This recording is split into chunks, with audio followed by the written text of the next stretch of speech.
After a fantastic yellow team victory on the power pullers last week, the score stands at 1-1 for the series. So there's everything to play for. So let's meet our regular teams. First up for the yellow team is their captain, Major Dick Strawbridge. And his foot soldiers, Callie Munro and Dave Price. And this week the yellow team's special guest is Russell Mitchell, known as Mitch. I'm Mitch. I'm a warrant officer in the Royal Engineers, and I can hold my breath for about 2 minutes. And doing battle against them is the orange team led by Captain Anne Saunders. And her crewmates, Bowser Munson and Shen Chu. And the special guest for the oranges this week is Harvey Porritt. I'm Harvey. I'm a court bailiff, but I spend my free time in water. Ah, my tin heads, what a wonderful challenge we have for you this week. Very, very simple. That's the thing. All you have to do for this week's challenge is inside this chest, there are some bars of gold. All you have to do, take the bolts off, undo the rope, undo the padlock, take the gold out. That's as simple as it is. But here's the fun part. This chest will be 20 feet underwater. Now, what you have to do, one of you has to dive down and undo it and release the gold and float it back to the surface. The rest of you, your job basically is very simple. It's to keep that person alive while they do it.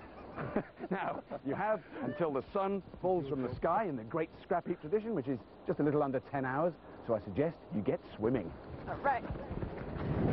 I couldn't tell them about the conger eels. I mean, the mouth, big hang. Okay, what do you do? I'm a warrant officer in the Royal Engineers, and my job, I work at the training wing of the Defence Diving School. Right, so you know all about diving? Yeah, I'm all right on the diving side. I'm a member of the Historic Diving Society, and we do rallies and renovate equipment and dive. Some kind of pump to give you... Yeah, we need a pump. We need to pump air. Right. Does he carry it with him, or do we have to get it from the top down? No, I don't think we've got enough time to have a self-contained. You're still going to have to feed the air, like surface demand, to him. Obviously, we can't hold our breath that long. No, you can't hold your breath. Why can't we just get a tube down to the diver, yeah, and just have a tube to the top and he can breathe? Well, we could do that. Yeah. But the diver's going to be at 2 bar pressure. He will need air, right, at 30 pound per square inch. Now, what you're going to do with this hose, put his thumb over the end of it and just sip it. You'd have some way of regulating it, because you can't just fill the diver's lungs willy-nilly. To open the treasure chest and free the gold will take about 5 minutes, longer than even Mitch can hold his breath. So the challenge is all about how to get enough air to him. If they were to take some air in a sealed bag from the surface down to 20 feet, the bag would only contain half as much air when they got there. The volume goes down as the pressure goes up. So they need much more air than they would at the surface. And because the pressure goes up, it's also harder to breathe, because the water's pushing against the diver's lungs. There's no way he'd be able to suck in air through a tube to the surface at that pressure. So the teams need to find a way of surrounding the diver in a constantly replenished supply of fresh air, which he can breathe in and out at will. Do you actually get involved with things that can go under the water with somebody in it staying alive? A diving bell or something? Yeah, a diving bell's a good idea, but the problem I find we're going to have is how you get in the air to the diver. Yeah, can't we just sort of get some sort of container or something like that and just have a pipe out of that? So you got your own air tank? You mean build a scuba, self-contained underwater breathing apparatus? How is that what scuba means? The average cylinder, a cylinder of so high and a 7-inch diameter, would hold 80 litres of free air. Right. Under pressure at 200 bar. How are you going to put the air in there at 200 bar? If you just use the free air in the cylinder, 2 breaths, it's out. Yeah, that's true. You've got to compress it, haven't you? You'd have to compress it. Right, there's a person. Yeah. We've got arms here. Yeah. Yeah. How much of him do we need to give air to? Do we, that's enough. That's enough. So we're talking about this level, so he's got all the freedom of his arms. Yes. What we do is have an open type. Right, like the old-fashioned diving bell. A mini diving bell. Like sits on the shoulder. Sits on the shoulder. Yeah, a mini diving bell. So the diver is always in constant. But he can't tilt his head. He won't be able to tilt his head too far. He'll have to stay there. There's going to be something there to hold your hands onto to actually, it's like the ultimate Zimmer frame. Yeah, that's what you have to do. So the orange team are looking at a diving helmet, but the yellow team seem keener on the more unwieldy diving bell. Now it's the small matter of the diver's air supply they need to concentrate on. Right. Can I just confirm then, all right, the pump, what are we looking at on the pump? What sort of thing are these chaps? These chaps are going to go out and look for. What are we talking about? Okay, well, you could have some sort of bellows system. Yeah. So you can make, you know, just the normal bellows system. Try that. What about just a foot pump or something like that? It's not going to put enough air down. It's not got enough volume, is there any motorised is there a motorised answer to this? You're getting technical then. The bell, the winch, the hose, the valve and the pump. The valve and the pump seems to be the hardest bit. Yes, without a doubt. Go, Kelly, go! Go! Well, so much for all the talk. It's time to get out and nab the best bits before the other lot. The race is on to find the longest hose, some valves, and something for the poor victims to put their heads in.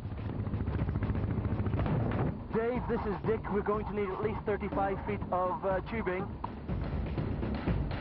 35 feet, yeah, we've easily got The scavengers are in radio contact with the captains and experts who stay at the base adapting their designs to what's coming in.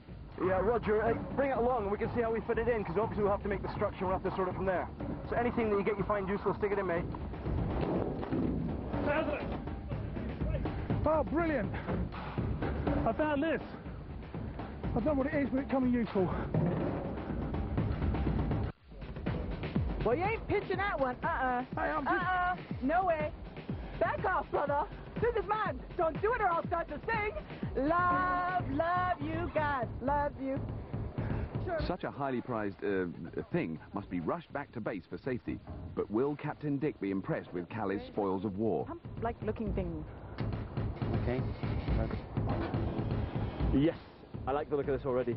I've fallen in love with this piece of... Did you find this? Mm-hmm. If you weren't so hard and sweaty, I'd give you a soppy kiss. Because I went on and I said, come here, brother, and I just beat him up and he was down on the ground and it just was crazy. Dick hasn't actually got a clue what it is, but he's spotted that it's covered in valves, so he's delighted. What's that? That's a valve in and end for one of the pipes. Ah, right. Yeah, that's the fitting. Shane, Yeah? we're still looking for some form of one-way valve, and we want a couple of them. There's a weight on the floor here, by the way, if you want to grab that. Shane, some bigger type of volume, something for a helmet. How about a drum? Yes, a drum. Yeah? Dick's been spying what's out there and has his eye on something they could use for their pump. The fire extinguisher type metal, have they got any uses? Yeah, well, if you could cut lids off, you could look there. You could try and make a pump, you know, where you're pumping in and out, have it a pivot in the centre. And what we can do is try have a pump from that one. So when you get them in... It's quite important that Mitch is happy with their air supply, as tomorrow it's he and Harvey, the experienced divers, who'll be going down amongst the conger eels to get the gold. Although we normally like our regulars to test their deadly contraptions, this week it's a bit too dangerous even for us. This sort of thing's only for real professionals. Looking at what they're going to be going down in, I think Dick might be quite relieved. Dick, don't damage my bell throwing it around like that. Don't worry about it, there's holes in it, Dave will weld them shut. Okay. Harvey's also got his eye on something for his head to go in. I wonder if this will be the first time he's looked at a washing machine from the inside out. And I'm quite impressed with this. Oh, so you could use it for your I'm quite mask. impressed with this. We could actually make one up then. Well, you see, We could weld something on the end, couldn't we? there's no reason why that can't be truncated. The diver come through an opening here and the back being shut off. Yeah. Do you think that will clean up though? I suppose we could always get another one if we can't find it. Yeah. Oh yeah. No problem. It's not too bad at all. No problem. And the orange team have also decided on their pumping system. Some simple bellows. Then a bellows is quite easy. I mean, literally what it says, 2 giant bits of ply hinged together with a skirt, and you're into that with your hovercraft, so a nice skirt in between. Yep. And that's an inlet, and then again the one-way valve, so that as you release the bellow it sucks air in, ambient pressure into the bellows, a valve on the way out, compress the bellows, pressurised air down the pipe. Bellows aren't sophisticated machines. They work mainly thanks to the simple but clever design of a one-way valve. Valves all do the same basic thing. They let air or water in a pipe, or the blood in your blood vessels or whatever, go through one way but be stopped from coming back. The way they do it varies. It might be a simple flap, or a spring or ball bearing, and they're usually activated by the pressure of what's passing through, or just by gravity. So as the bellows are opened, air is sucked in via one of these clever valves, and the chamber fills with air. As pressure's applied, the chamber is squashed down, and air forced out through the nozzle. Because the air is being pushed through a narrow orifice, it's forced out under higher pressure. So bellows aren't exactly high-tech, but if they're well designed, they should be capable of keeping Harvey nice and alive. Over the wall, Dick's been working out how to adapt the fire extinguishers they found into cylinders to make a bespoke lever pump for the yellow team. Wow. I had to do some sums. Wow. We had an experiment with both Kelly and Dave to see where we liked pumping. Right. And discovered it was actually 46 inches was our mean, plus or minus 10 inches. Right. We've got plus or minus 6 inches in our plunger, right, and therefore we've got, if you like, we've got to separate our distances. Where you hold the handle. So we are happy to go up and down 10 inches, right, but our plungers only go up and down 6 inches. And you've got that extra leverage. And our frame there says that, well, that's the distance we're going to put apart our two plungers anyway, right, so it comes together. The yellow team's lever pump is a more sophisticated and potentially more reliable way of supplying air to Mitch than the bellows. It'll take 2 people to operate. As the first person pushes the piston down, air is forced into the hose through a one-way valve in the bottom of the cylinder. The air can't go up the other side of the pump because another valve over there stops it getting through. Once all the air's been pushed out one side, the person on the other end of the pump pushes down. More air's shunted out that side, and so it goes on. Inside the cylinders, a rubber seal around the pistons acts like another gigantic valve. It's stiff enough to keep the air in and force it down on the downstroke, but flexible enough to allow new air in on the upstroke. The machine's basically like a glorified double-barreled bicycle pump.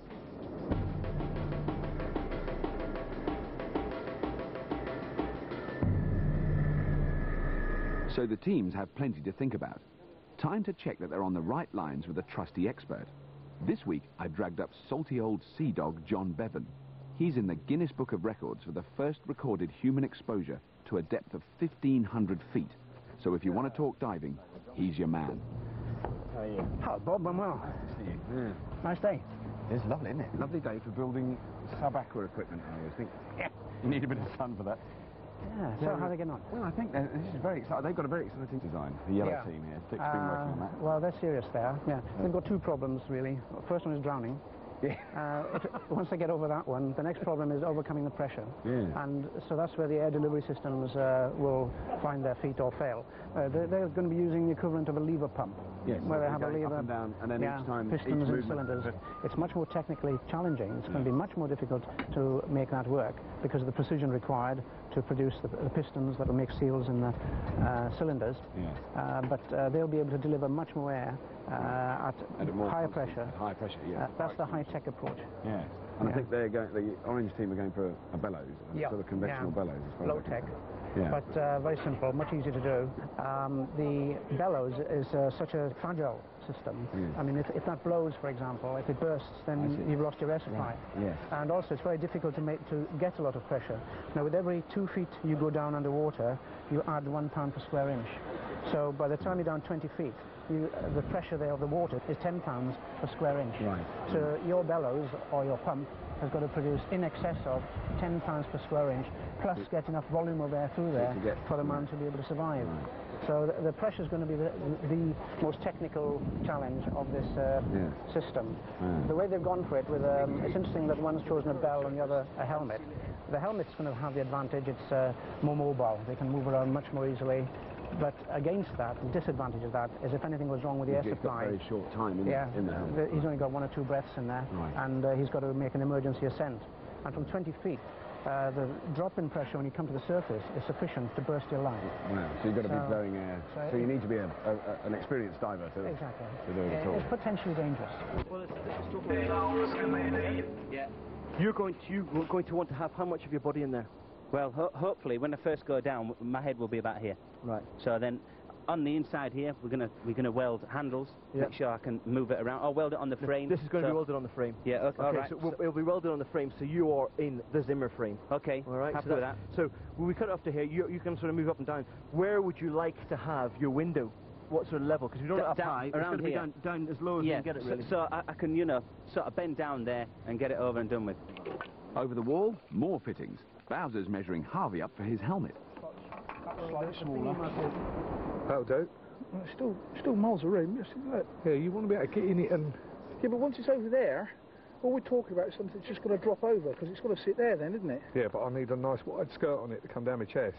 Well, the skirt can be bolted on anywhere. That would work. Not quite. Yeah, that will. I was just thinking about whether we can do any calcs just to quickly check whether we've got enough area. Shen's getting the jitters about the size of the orange team's bellows. And there's some pretty dodgy maths going on.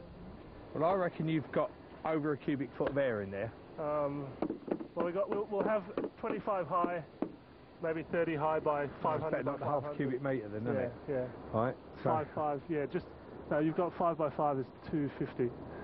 So 50 by 500 by 500 is 25,000 times by. We'll have over. I effectively need down there. Yeah. About 1.5 cubic feet a minute. 1.5 cubic feet a minute. A minute. Right. And I reckon you'll deliver that every time you pump. Every time we do one pump, we should be able to deliver that. So there's going to be a lot. Well, that's all sorted then. Over the wall, Dick's doing a better job of reassuring Mitch that the yellow team's pump will keep him in the amount of air to which he's become accustomed. This is doing. At the end of this, we're going to attach a one-way valve. Yep, got the one-way valve on it. There, and it's going to be a short length of pipe between this and here. Yep. That therefore allows us to connect that. Okay. Do the same coming from the other side with another one-way valve. We come into that Y connection, and from there it goes down to you. Okay. Which means that we have got space either side to build the frame up, which allows us to limit the up and down movement. Okay. And it also allows us to limit the wobble, because Dave will actually make a very, very tight frame for the vertical movement, which means you've got no chance of getting any twist at the end of your plunger. Excellent. As long as I've got lots of air, that's my main. It's going to start saying that a lot more as it gets closer. Yeah, that's right. Yeah.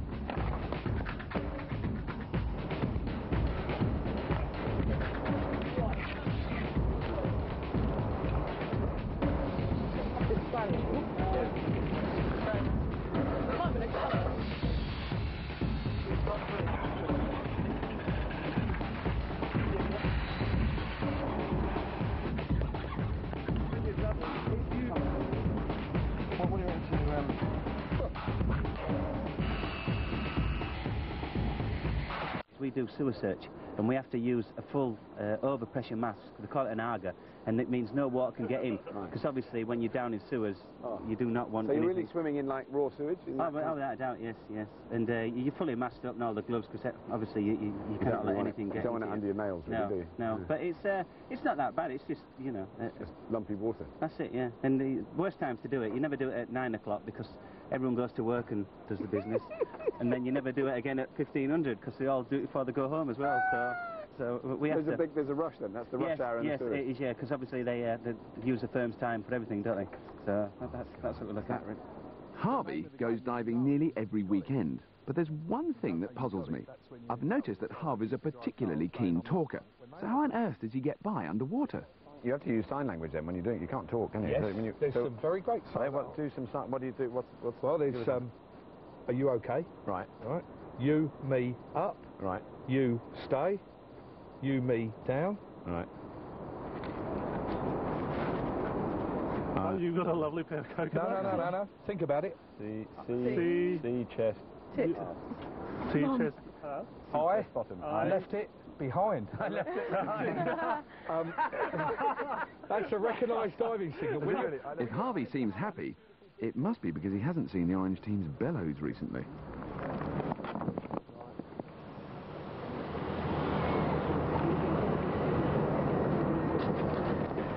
You in a bit of trouble here? Possibly.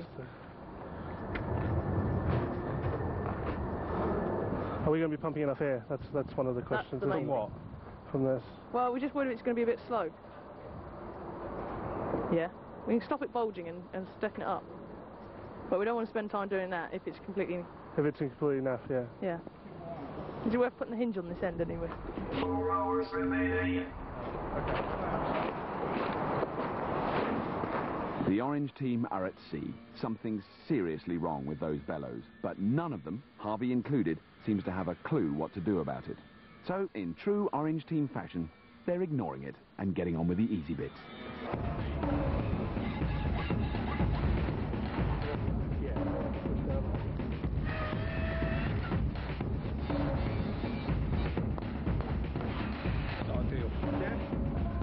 As far as I'm concerned, that's that. That's the helmet done.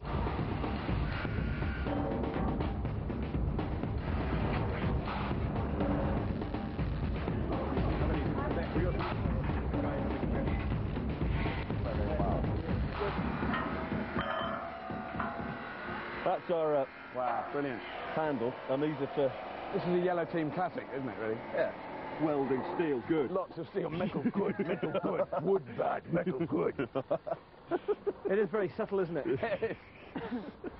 Rather than no-nonsense approach. Well, once again... Right, okay. Before we go any further, what we're going to have to do, we've got the bits together to take this, and we can make it so we've got no wobble. We've got to get our pistons in, and it's very important. But I think... Do we need to test that. Well, who do you think we should test? Okay, who do you reckon we should actually get to test the actual barrel? Hands up for Callie.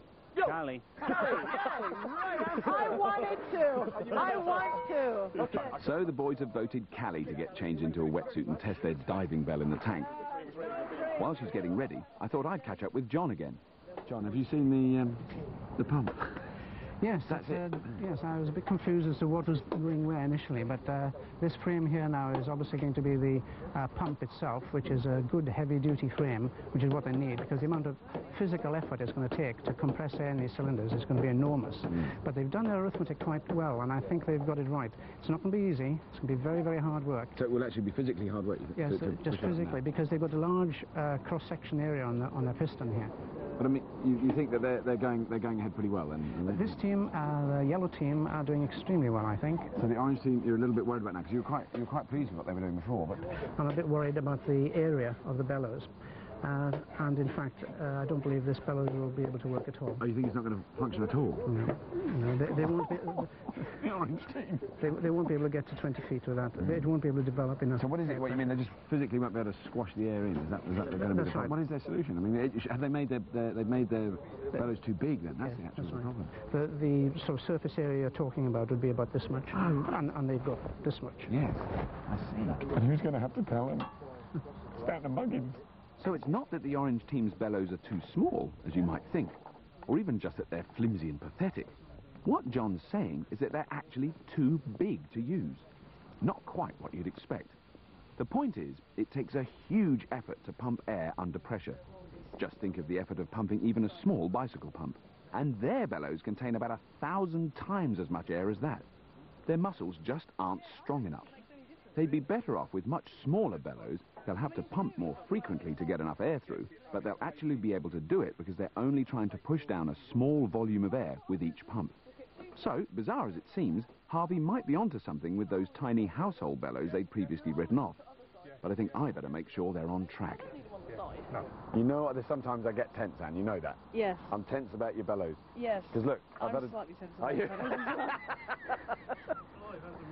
Yes. Shane, I'm tense about your bellows, mate, because I've seen you there with your staple gun, and it's all... Look, it's maths, which is my weakest subject. £10 per square inch at 20 feet. And you've got 300 square inches there, and if you do the maths, and clever people have done this and explained it to me, it's about £3,000. You're like lifting up a car, you know, with that lever, or the equivalent, you're squashing it down. That's why I'm worried that you won't have enough oomph. Bearing in mind we've only got 4 hours, there's no chance of doing a quick remedial repair on those small bellows with some rubber and seeing how much pressure we can get out of it. That's not it. The little bellows. The little bellows, repair them up with some rubber and let's get some airflow, because by the time you've done a half-hour remedial on those, we'll be ready to get the helmet under some pressure, and we can test it. So Harvey thinks he can bring those Victorian bellows back from the dead. You'll see. Can you? Get yourself underneath it. Over the wall, Cal is all wet-suited up and ready to test the yellow team's bell. I'm not wearing anything under here. Oh, yeah. Oh, Callie's done. She's wet.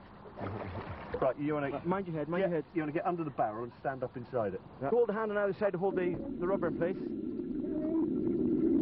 Okay, if you see water coming in, can you actually mark in your mind's eye whether or not it's coming in, where you can see it coming in, all right?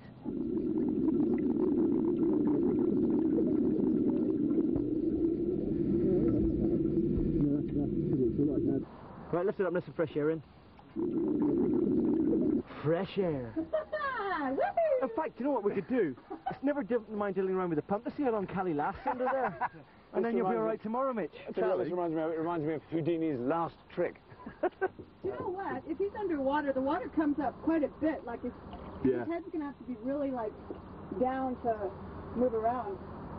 Yeah, but what we're hoping is going to happen is we're going to push lots of air in there with our pump, which means the water gets pushed out the bottom, so we're in there fresh air. We're looking at the air pressure being greater than the water pressure. That's what we're hoping. Well, that's what's got to happen anyhow, as I will be stuck in the top of this tin. The point of the yellow team's test was to find leaks in their bell, but they seem to have forgotten something. The pressure of the air trapped inside the bell is greater than the pressure of the water trying to get in. So while air can get out, water can't get in. So unfortunately, I think Callie got wet for nothing. Bowser. We're rethinking our bellows. Yeah.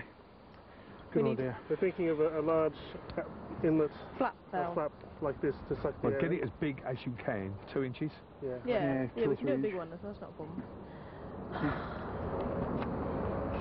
What do you need behind that?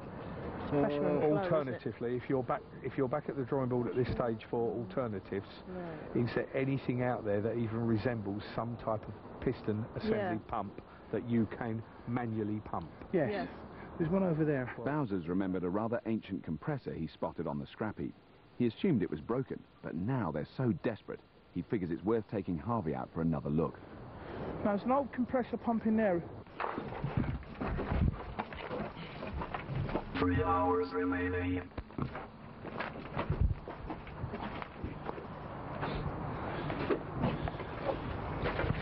Yeah. It's the sort of machine that would have been used for spray painting. It's pretty old, it's very rusty, but Harvey thinks it could be the answer to all their pumping problems. Not ideal. Yeah? Got a pump! You got a pump? Yeah. Well, there's definitely optimism in the air for the orange team. Just as it's dawning on the yellow team that they seem to have made a few miscalculations on their pump. We're not actually getting full stroke, are we? No, we're not. We're getting a very limited stroke, actually. You are. You're not going all the way. Where you were before, you'll come Hold on, that's all the way down. On my side. Yeah, that's down. Can't be. It is. We haven't... He's only got anything there. Yeah. Is that a miscalculation in the length of these, then? Yeah. No one wants to go move that way about it. It's not there. Hold on, let's just think for a minute. Let's just The orange team have had a look at the compressor and it does seem to be a very lucky find. All they've had to do is attach their hose and tie on a handle so they can pump it by hand, because the motor's definitely gone. The compressor will work in the same way as in its real life, with air being pushed through a series of pistons to increase its pressure. But the question is whether Bowser's winding will produce enough air to keep Harvey going. But yes, would you like... Harvey's donned his wetsuit and he's ready to find out. What is the, you know, suddenly we don't have to worry about a bellows and you've got this pump. What is the actual pump you found? What's it from? It's from an old compressor. The engine's completely useless. Right. But the cylinder that pumps is all right. you can turn the crank by hand. Right. Because it's got a big pulley wheel on it. So why didn't you go for that compressor first time around? Did you see it when you were first out searching, or did it? Yeah, but I didn't think it was worth bothering with. Right. Because they were quite convinced that the bellows was the best idea. But having proved it was. distinct length. If all else failed, the helmet certainly looks good, though sadly the washing machine window's out, in favour of some more visibility-permitting perspex. Okay. I mean, this is a bit temporary at the moment. I'm just going to tie it off. That's brilliant. I think it looks great. It looks like that robot, doesn't it? It looks like Bertie Bassett, doesn't it? It's Bertie Bassett. Harvey, where's your spanner?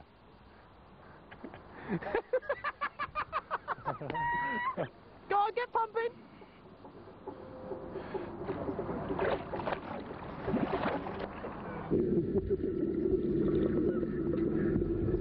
If he goes blue, you'll know I've stopped turning. Just keep pumping, okay? Poor Bowser. Poor Bowser? That's it. It's to make sure that he can... He looks very relaxed down there. I mean, it's either he's already gone or he's quite happy. He's going to pass out now, yeah. Hold on, I'll tell him to come up. I think I told him to come up, but then okay. Never mind. Hey, it's good. It's good. No problem, it's plenty. I think the only problem with it really is the helmet wants to rise off your shoulders, so we've got to strap that down a bit, but otherwise that's fine. We've got leaks to repair here. We've got about 3 leaks here. So what we'd like to do is silicone bead along there before it dries. We do all the welds? Just I mean, and you're pumping more than enough. Really? More than enough. So the compressor could be the dream ticket for the orange team.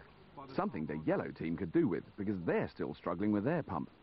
Somebody seems to have been adding inches to Dick's carefully measured pistons. Right, that's 16, that's as far down as we expected it to go. Right, well, this is too long then. What? No, hold on, that's as far down as that's supposed to go. Yeah, but it's not coming up as far as it needs to, is it? Right, which means that's too long. This is all at the bottom. We're happy this is at the bottom, right? This one. But then when this is at the bottom, that's too long. Hold on. No, that's not. No. That's 14.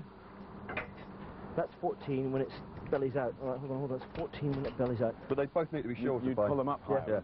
Yeah, both need to be shorter. So let's chop a bit out. Collar up time. Here come those sparks. Dave's usual precision engineering coming to the fore to cut their piston levers down to size. John, they're right up against it now. Both teams. Yeah. I mean, they're really pushing it, aren't they? We're very nearly there. Yeah, the pace is picking up a bit. Isn't it? Yes, you can tell. A bit of feverish. The orange team's helmet. I mean, what a magnificent creation. Yeah. What a brilliant creation. Yeah, I think Harvey's very pleased with that. He's very pleased with that. Shem was working hard though. You reckon they're going to be winding that fast tomorrow? They're going to have to do... Well, yes. In actual fact, there'll be a bit of... It didn't look as though there's much resistance there now because they're just pumping here. Speed, But when they're pumping down 10 psi, there'll be a bit of resistance there. And because they're working so hard, they'll have to take lots of changes of shifts to keep up that rate of air. But it's certainly producing the flow they need, which is absolutely marvellous. I really wasn't expecting that to work so well. What we're going to do? Okay. Right. This side. Right, have you seen them? Yeah. It's got great travel that really does look the business. I haven't seen them produce pressure yet, but it's looking the business. I think they're virtually there. So at the 11th hour, the yellow team are finally testing their pump. If it doesn't work, Mitch is going to wish he was back in the sewers. Get any bubbles, Dave? not as such. We're sucking. We're a bit of a back, haven't we? I think it's sucking. I think it's sucking air out, which is not the idea. I think that's the problem. It's filling the barrel with water. Yeah, I think it's filling the barrel with water. We seem to be sucking a bit there, Mitch. Which means we're not actually sealing our... You're not sealing it, yeah. You know our one-way valves, we're not going one way. They couldn't have got their valves around the wrong way, surely. I mean, they wouldn't have thought so. It's been done before, I'm afraid. Let's take it apart here. These are both in the right way round, are they? Yeah, the arrows are good. Can I just say, I saw Mitch double checking. Yeah. If one of the valves the wrong way round, the pump will suck air in on the upstroke rather than push it out on the downstroke. Not quite the sort of support Mitch had in mind down there. So they need to get the valves out and check to see if they're broken, if they're the wrong way round, or if something else altogether is causing the problem. Mitch has gone terribly quiet. That return valve's not closing. That's not return, yeah. Get another one. This one's not even thinking about it, is it? No. 5 minutes remaining. Cup of tea? Biscuits? Dick's worked out which valve's playing up. Now all he has to do is figure out why. Ah, right. Now, this has got gravity. Watch. It's locked already. If we actually have this, so it's pointed down, yeah? Sorry, we have it pointed so it's the other way, so that... no, we have it like this. So we have to blow up. It shuts automatically, doesn't it? Right. Yep. So we point this up. Dick's realised this valve does work, but they weren't using it properly. Because it's a gravity valve, they need to tether it vertically with the hose above it, so it will close automatically when the air's gone through. At least they hope that's what the problem is. Done. Right. Let's hopefully... Go look at the end of this thing. I don't even want to watch. Just tell me there's bubbles coming out, all right? Oh, superb. Yes. Yes. Yes. You look at the splashing. Look at the splashing. Okay, right. Is there anything we've missed? We've got the bit at the top for the winch, which nearly wasn't there. We've connected things in. Time is elapsed. Done. Done. Woo! Well done, sir. Well done, gang. Right, there's nothing left, obviously, isn't there? Hey, well done. Yeah. Ah, there we go, teams. There we go. There's nothing more to do now. Tomorrow, we dive. Whoa. So we have it, the fruits of their watery labours. The yellow team's diving bell's an old treacle drum and a few bits of scaffolding as legs. And they'll be pumping a couple of old fire extinguishers and hoping their heartily welded frame will hold it all together. For the orange team, Harvey will be sporting a helmet fashioned from a tube of industrial heat ducting, and their pumps the old spray compressor used pretty much as is. Don't know how it took them all day, really. So here we are, 20,000 leagues, well, 20 feet down. The conger eels have been fed, and the treasure chests are bulging with gold. Nearly time for Harvey and Mitch to test the strangest looking diving gear these fish have ever seen. Okay teams, quick run through the rules. When we're down there, both of you ready, I'll give you the signal, which is that. Yep. I don't want the eels getting my fingers. You undo the bolts, take off the plates, undo the rope, undo the padlocks with the key, open the chest, gold in the bag, inflate your floating bags, up goes the bag, first bag to the surface is the winner, all right? Everybody understands that? Guys, when you see the bag pop out the top, and if it's your bag, don't cheer and stop pumping, for goodness sake. Keep the pumping going. Those guys need your air very badly. All right, so everybody ready? Yeah. I'll see you down there. Yeah.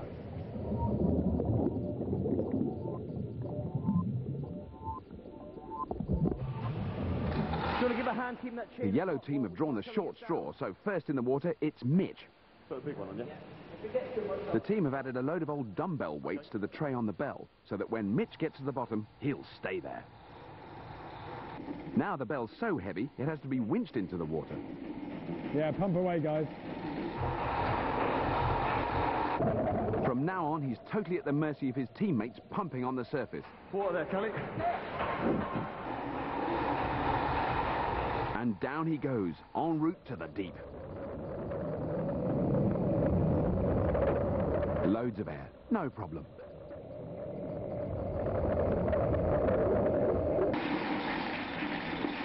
Go on, Kelly, you can do it, Gil. Keep going, Dick. The weight looks good, cumbersome, but he can just move. While Mitch gets into position, Harvey's getting helmeted up. It takes Bowser and Shen to lift it, as the team have attached heavy lead weights to the front and back of the helmet. This will mean it will stay snugly on Harvey's shoulders, and of course ensure that he can't get chicken and try to escape. Yeah. Hold on, right. But Harvey can't wait to get down there. Look at him go, like Linford Christie. Right, he's hitting the water. Hope he's remembered his tools. Go on, Bowser, keep it up, mate.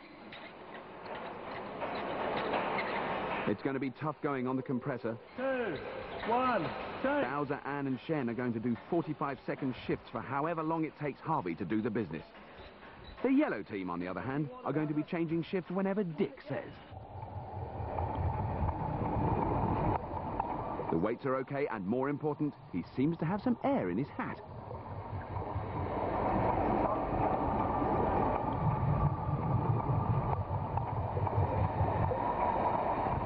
Both divers are about in position. Now they're just waiting for me. Well, they all seem to be okay on the bottom. It looked very impressive. It's about time I went down there and joined them.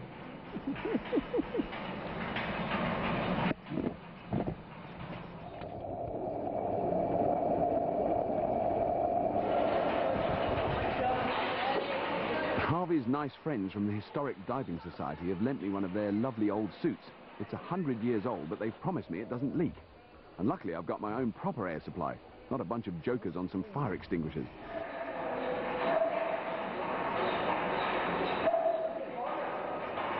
Well, this is it.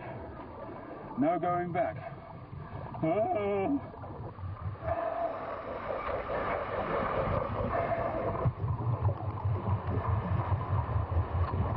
Hey, this is fun. 5 fish. Getting stepped anyway.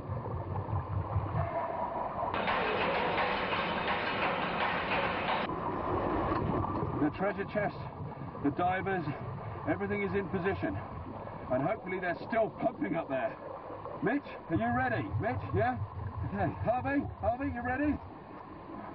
Okay, divers, go! Both teams racing off like, well, they're moving. They're both breathing like they've been doing it all their lives. 30 seconds. They're both getting stuck into the first nuts. There must be mayhem up there on the surface. Mitch has got the first nut off, and so has Harvey. It's neck and neck. Speed up, keep the speed up. Mitch is struggling with that nut. Use your spanner, yellow team. Definitely should have had longer handles.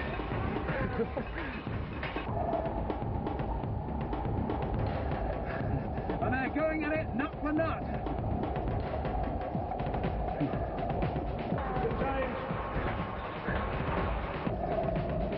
A bit more air for Harvey, please.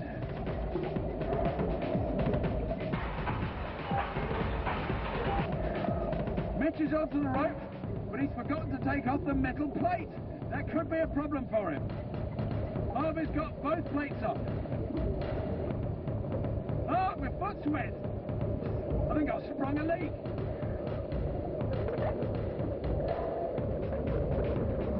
They must be on overtime up there on those pumps. Harvey's yomping through the rope, and now Mitch has got the rope off too. But still not the metal plate. I can't see yours, this is in the way. Mitch has got his key out and he's onto the lock. Oh, he's got it off already. And now Harvey's onto the lock as well. And Mitch finally getting round to those metal plates.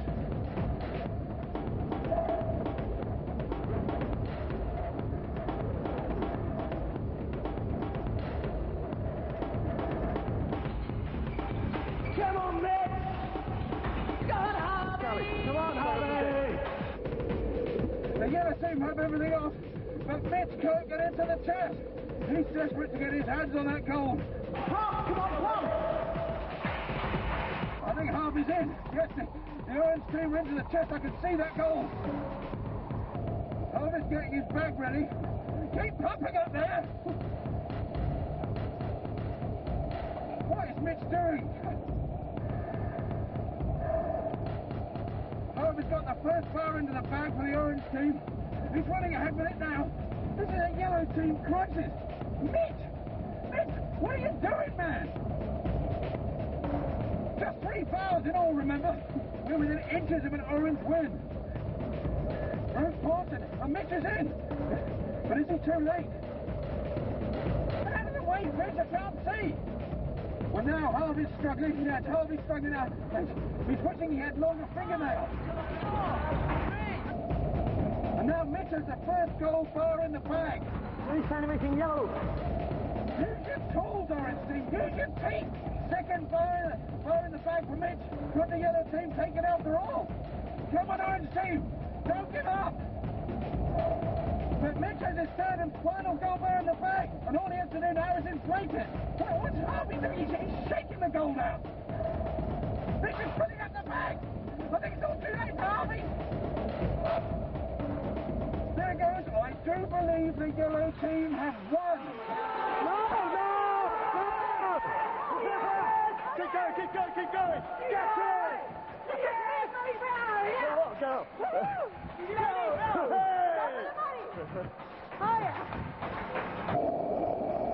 And there goes the orange team bag. Better late than never. Poor old Harvey. Victory snatched from underneath his nose. Don't worry about it, man. Well done. Yeah, you done your best. Shut the box open first. Well done, team. Well done, absolutely fantastic. And an absolutely glorious victory for you, Yellows. Yeah, well done. Well done. I was there. I was ahead. And then those 2 bars that had gone in flat down, you just couldn't get your fingers behind them. There was no room. And if I turned it upside down like I did at the end, I couldn't then lean forward for it in that helmet. So Next time. Next time. Well done. So it's 2-1 to the yellow team and everyone survived. Join us for another dastardly challenge next week and see if the orange team can catch up. More and more